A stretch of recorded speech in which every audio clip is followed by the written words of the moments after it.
Hi everybody, myself Professor Pushpa Navanti. In today's video, I'm going to uh, cover the two sessions. There is a pressure within a curved surface and the surface tension by droplet method. So already we have studied about the surface tension, surface energy and angle of contact. So you are all familiar with the definitions and the concept of these factors.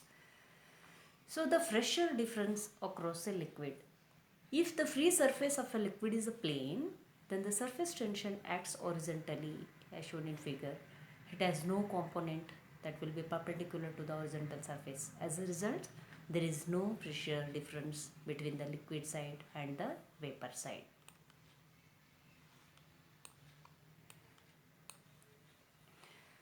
If the surface of the liquid is concave in this figure, then the resultant force due to surface tension on a molecule on the surface act vertically upwards. To balance this, an excess of pressure acting downward on the concave side is necessary. On the other hand, if the surface is a convex, the resultant R acts downwards and there must be an excess pressure on the concave side. It will be acting in the upward direction. Thus, there is always an excess of pressure on the concave side of a curved liquid surface over the pressure on its concave side due to its surface tension. See in this figure, it will be that's downward. So the pressure inside a liquid drop or a soap bubble must be in excess of the pressure outside the bubble or drop, because without such pressure difference a drop or a bubble cannot be in a state of equilibrium.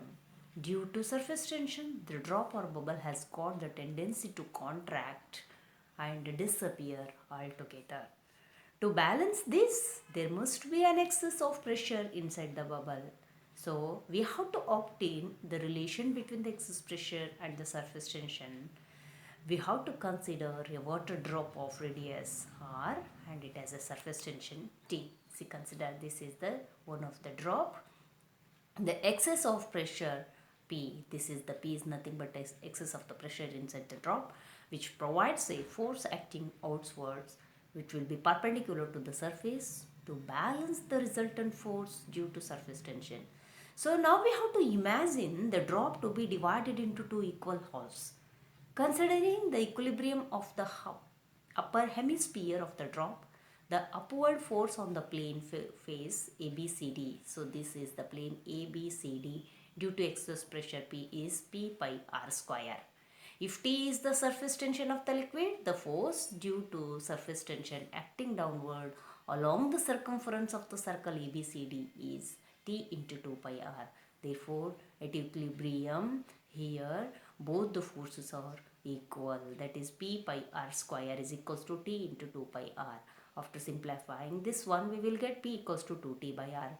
Here P is nothing but it is the excess pressure, that is Pi minus Po. Therefore, Pi minus Po is equals to 2T by R. So consider this figure. In the case of an air or soap bubble, there are two surfaces, an inner or outer one, and the increase in area is twice as given above, that is P equals to 2T, because it has two surfaces, 2T into 1 by R1 plus 1 by R2. When the center of the curvature of AB and AC, see here AB and AC lie on opposite side, one of the surface is convex and other is concave. Therefore, their radii are R1 and R2 of the two surfaces. In such cases, we will have opposite sign and hence P equals to 2T into 1 by R1 plus 1 by R2 if R1 is greater than R2. So next comes to the interfacial tension. So already we have studied the interfacial tension is generally defined as the accumulation of the energy and the imbalance force at the interface of two different phases. That is such as it's a liquid, solid surface, and interfacial tension can be interpreted in two ways. As a tension force acting along all directions of the surface per unit length, or as the energy required to increase the surface area. In both interpretations, the surface wants to minimize its surface area or potential energy. Therefore, the surface with no external forces will form a sphere which has the smallest surface area to volume ratio. See here, this is the air and this is the liquid. So the air and liquid interface. This is the air and liquid interface. So now we have to discuss the surface tension by droplet method. Consider this figure. The apparatus consists of a funnel. It will be fitted with a vertically stand with the help of the horizontal clamp. A clean glass tube of small bore is attached to the end of the funnel by a piece of rubber tube with a pinch cork. So this is a pinch cork at the center of the rubber tube. So now we have to consider here row. Here we have to take in the two liquids. One is the water and another one is any liquid. We can take kerosene or we can take paraffin or any castor oil. So we have to consider rho 1 and rho 2 be the densities of the two liquids respectively. If m is the mass of the drop of the first liquid, then the volume of the drop is equals to mass by density. That is mass by rho 1, m by rho 1.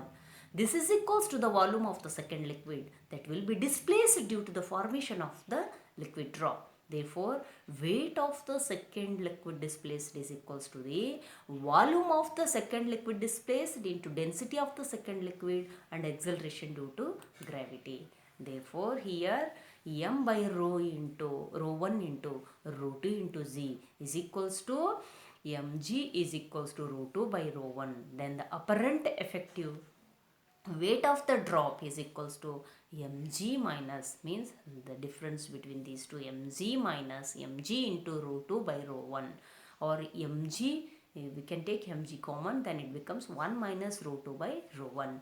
Suppose if T is the interfacial tension and R is the internal radius of the glass tube, then for a cylindrical drop, we know that the excess pressure inside the drop over that outside is given by, that is delta P equals to T by R. T is the surface tension and R is the internal radius of the glass tube.